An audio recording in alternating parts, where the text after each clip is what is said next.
কথা বলে জানলাম বিরতির ফাঁকে যে 5 বছর আমেরিকায় ছিলেন, তারপরে ফিরে আসা। হ্যাঁ, আমেরিকায় 5 বছর আগে ব্যক্তিগত কিছু কারণে দেশ ছাড়তে হয়েছিল, তারপর আর দেশে ফেরা হয়নি। কিন্তু এবার ফিরেছি একেবারে মতো। নিশ্চয়ই বাংলা গানের টানে। গান সেটাও হতে পারে, আর কিন্তু নিজের সাথে নিজের কিছু বোঝাপড়া বাকি ছিল, সে কারণে হয়তো আসা। এক্সকিউজ মি, দীপ্ত প্রভাতের অনুষ্ঠানটা কোথায় হয়? সাততলায়। কেন? আমি একটু সেখানে যেতে চাই। সেটা সম্ভব না। ঠিক আছে, ব্যক্তিগত বিষয়গুলো আর নাইবা শুনলাম, ফিরে যাই গানে। কি গান শোনাবেন?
কেন তারে ধরিবারে করিপন অকারণ মায়া বন বিহারিণী।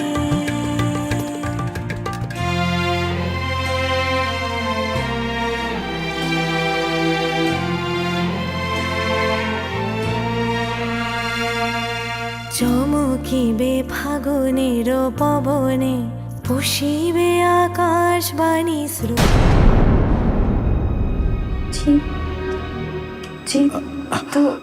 দর্শক, কোথাও যাবেন না, সাথে থাকুন, ফিরে আসছি বিরতির পর। আরে এরা তো দেখি কথায় কথায় বিরতিতে যাচ্ছে।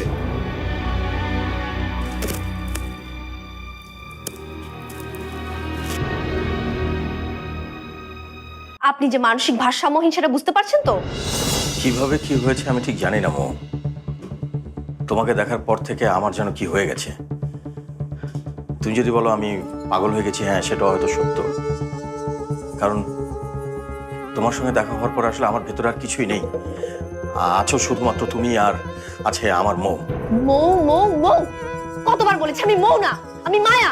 না না, তুমি মৌ, তুমি মৌ, তুমি আমার মৌ, তুমি আমার মৌ। আমি তোমাকে বলছি, শোনো, 5 বছর আগে তুমি আমাদের ধোকা দিয়ে চলে গিয়েছিলে। হ্যাঁ ধোকাই তো। আমি জানি না তখন কার শরীরে আমরা দাফন করিয়েছিলাম, কাকে আমরা দাফন করেছিলাম জানি না। বুঝতে পারছেন তো আপনাকে কেন